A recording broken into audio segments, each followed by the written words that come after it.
I did not know. Well, you tell me. The tarantula scene in the Hawaii episode, Chris.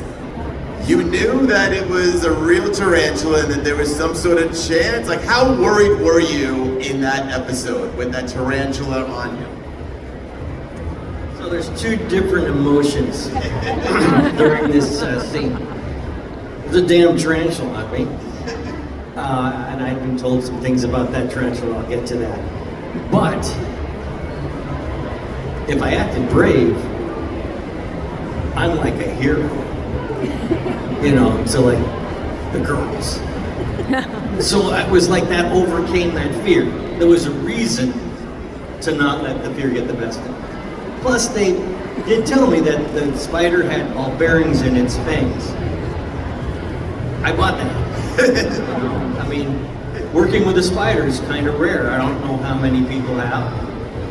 But there's always a wrangler. That's the title of the person in charge of the animal. That's, in this case, it's a spider wrangler. But how do you know, when you need the spider to go one way or the other, what, you saying right, left? But so no, the guy's on the floor with a straw blowing at the spider, and the spider will move away from the air. So they put the bed on blocks to get it a little higher so you wouldn't see him crawling around the bed. But it wasn't like there was a whole lot of fidelity in the steering there, because it took a while to crawl around the bed. And then there was really no way of stopping the spider from crawling to my face, because there's no straw in the back of the bed. So that was against the wall. It got really close. That was a real look of terror. And then I'd find out years later, through some arachnid expert, there was no ball bearings in its face. That's impossible. You would have killed the spider. So, you know, there's that. And I, as some of you may know, I suffer greatly from Ellie Mae Clampett syndrome, loving all animals. So I was playing with the spider in between takes. And how many you takes remember was his name, right? The spider's name? Irving, yes. The spider scene was one of those rare occasions when, like, if you weren't in the scene, you weren't there hanging around watching. We were either in school being wrangled by our mothers or whatever. If you weren't in the scene scheduling wise, you wouldn't be there. The spider scene was one of those days where everybody came around to say, "No way, there's a spider on Chris." And they couldn't do it in Hawaii because there are no spiders in Hawaii. There are no tarantulas in Hawaii. They had to do it back on the Paramount lot with a professional tarantula wrangler. How many takes did it do in order to get that shot right? Good question. I mean, there's a number of shots. So the one where the spider's crawling to my face, probably one. And I believe it got so close that ultimately the wrangler, I don't even know who was the wrangler. I think it might have been, who was the director of that? Jack Arnold. I mean, came up and swiped it off because it got right here, and there was no stopping it, so it got smacked it off. Now, same episode, or same 3 episodes, Barry, you were in that iconic surfing competition where Bobby gave you the necklace for good luck. Good luck. Good luck. And right over there, as a matter of fact. That's another question I'm going to ask. But so you knew how to surf ahead of time. You had experience surfing? I did, but that didn't make any difference to our producers, who did not want me to surf under any circumstances. Had to do with insurance and liability and things like that, so I lied. I told them I won surfing contests, that I was practically professional, and I would be doing that if I wasn't busy acting, and they finally allowed me to do that. One of the best things I ever did. We had a ball out there, we had the whole bay to ourselves, and our extras for a couple of days, surfing all the waves we could. It didn't end up that well, because I actually did, the fall that you see, and I was supposed to wipe out, but that was real, and I hit a coral head and with my feet. And so it turned out to be even more dangerous than they had envisioned, but I was okay, and it did end the surf. I know some people have said to me, oh, it doesn't look that spectacular. It wasn't a wipeout. If you look at it, it looks like his face went right into the coral. And apparently the crew thought that, you might be dead. I spun around, when I hit the water, I spun around under the water. That's why you couldn't see that, and hit it with my feet. We mentioned the tiki necklace, and I've been always told that finders keepers. Bobby found it, but you have possession of it. How this agreement or compromise come to be? Well, don't tell anyone, but I stole it from there. Right. That's the only way you can get a prop, but I thought no one would miss it. They haven't unless you tell.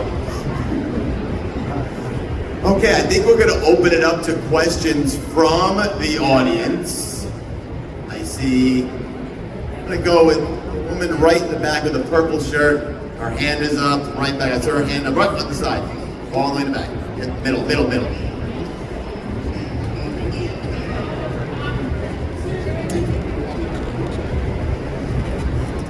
Throw the microphone up like a wedding corsage. Oh, there we go. Hi. Is it on? Get really close to it. Okay, thank you for taking my question. I just want to say that my whole entire life, I watched your show from being a little kid to today. I still watch it. I'm hooked on it. My question is for Susan. I always thought you were adorable, cute as could be. I loved your curly hair. Still is. Yeah. And I'd like to know, did they bleach your hair blonde or was... You bet. Everything you could do to hair, they did to me. If you look like in the third season, my hair is a different shade of blonde every episode. Yes. They were trying out different things. And then my hair started to fall out, and so they went back to letting my mom bleach my hair every Friday night. She'd do my part line, and I had to sleep in rollers because my hair was straight, couldn't hold a curl unless I slept in them. But my mother was responsible for those pigtails. In 1970, trying different things meant a whole cocktail of weird chemicals, right? Yeah. Poor thing. My hair did start burning. All I had was Miss Clairol Jet Black number 23 or whatever. I remember the little bottle, it said Jet Black. Mine was flaxen blonde. Nice. This is a question for Mike. I want to ask you about the Joe Namath episode. So you may not know this, but you're at Hofstra right now, which was for many years training camp location for the New York Jets. There's probably a lot of Jet fans in the room. The question for you is, in that episode, when he did he throw you the pass? Number two, did you catch it on the first try? And number three, did you get to keep the jersey? Because back then, jerseys weren't, readily available to most. So, you explain how that all went down. The number 12 jersey or the Brady number 84 jersey? The one I wore? No, all the wardrobe would have just gone back into the big Paramount, file, the wardrobe, the vast catacombs of wardrobe they had. Same with the furniture and the props on the show. But, okay, what else did he ask me? Did you catch the pass? I got hung up on the jersey. If you look at the episode, the jerseys don't match. That's how cheap Paramount was. They literally don't even match. Yes, he threw the ball that was passed to me, and I did catch it in the first try, and several takes as well, which now that I think of it, that's a pretty cool thing. Joe Namath, the last time I saw him, he said, Mike, hardly a day goes by in my life when somebody doesn't ask me what it was like to be on the Brady Bunch. Isn't that amazing? And such a good guy. We have time for a few more questions. Young man in the glasses. If you remember the Brady Bunch episode, Today I'm a Freshman, when Peter is showing his volcano to Marcia and the other girls on the patio, it erupts, and the lava flies all over the place and lands on the girls. However, even though Peter is standing quite close to the volcano, none of the splashing lava gets on him. What was it like doing that Brady Bunch episode? I had the same question. Are you trying to? The Brady Bunch episode. Are you trying to imply there was a conspiracy? Yeah, and if you Perhaps. remember that, what was it like doing the Brady Bunch episode Today I'm a Freshman, where Peter's volcano erupted and the mud covered the girls? Was that real mud? It was real mud that they made purposely. They call it, it's really clean mud. There's this stuff Yeah, called because- Fuller's Earth, and they add water to it, like a clay. Worked for the purposes of the show, and I think it went in the right direction. We didn't do a lot of special effects, and that was a special effect where they, they brought out the gizmos and They wrote that to my character, which was perfect. Right. We have another question right back there. Yes? Hi guys, thanks for coming today. We're all big fans for many years, so thank you for coming. My question is to the group. What was the deal with Cousin Olive? Why was he He's our shark jumper.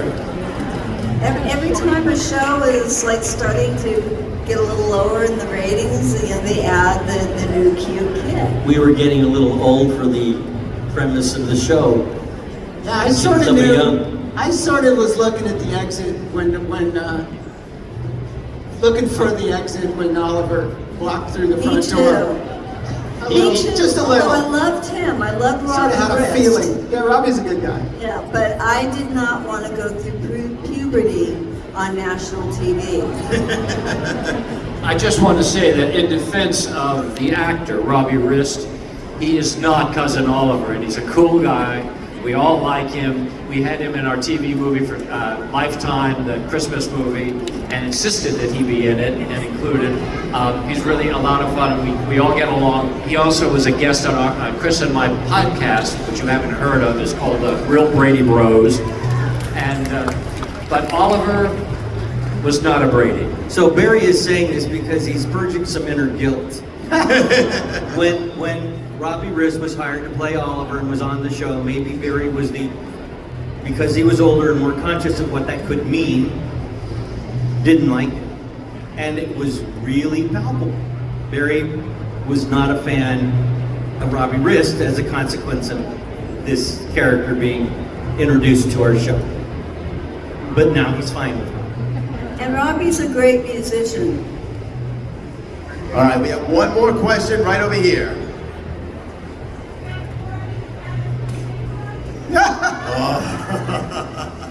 That costs a lot of money. Hey, I don't can I say one thing? Yes. When we don't do this for a living, we don't do this all the time. But when we do, we're often in a room where it's full of Marvel, and it's full of anime, and it's full of and there's people from Breaking Bad and Game of Thrones and Harry Potter It's and a different 500 people from reality shows that I've never heard of. And I especially like this one because it's all Brady all the time, baby. That's what I hear. So I guess my final question is, Barry, would you mind singing for us? I tell you what I'll do. First of all, I know that there have been a lot of hands that are still up. And Yeah, come to our table. we'll be over here at till 6 o'clock, so there'll be plenty of time if you want to come, and there's enough time to ask questions then, so you don't go home with questions unanswered. Now, in terms of singing,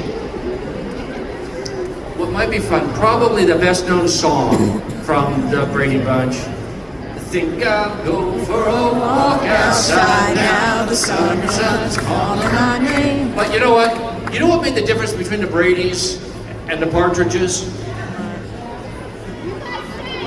We could dance. But the dances were pretty simple because not everybody was up to dancing speed. Not everybody wanted to do the musical episodes. And some people didn't like dancing about as much as I didn't like Robbie Rist when he first joined our show. Some people still don't want to dance. However, I would like to give you all a chance today to become honorary Bradys. And to do that, I would like to teach you how to do the Brady moves just the way we did them to Sunshine Day. While my other Brady mates exit the stage because they can't stand this stuff. You're gonna say we did, okay, you can sing with it. So what I'd like for you to do in order to qualify for becoming honorary Bradys, if everybody would please stand up. We're gonna learn this together. It starts with the very basics, and it's a march. These begin, you can begin on your left foot, I'm going to begin on my right. It goes like this. Now here you go. Once you get this going, you find your groove. Now remember, you need to move, and you need to remember your Brady personality. All right, we do this for a little while, and then we go into the Brady Shuffle. See, match this, please. All right. That's it. Look at you, even you're getting up to stand up nice. I love this. And then finally, we have the step touch. All right, that is perfect. All right, here we go.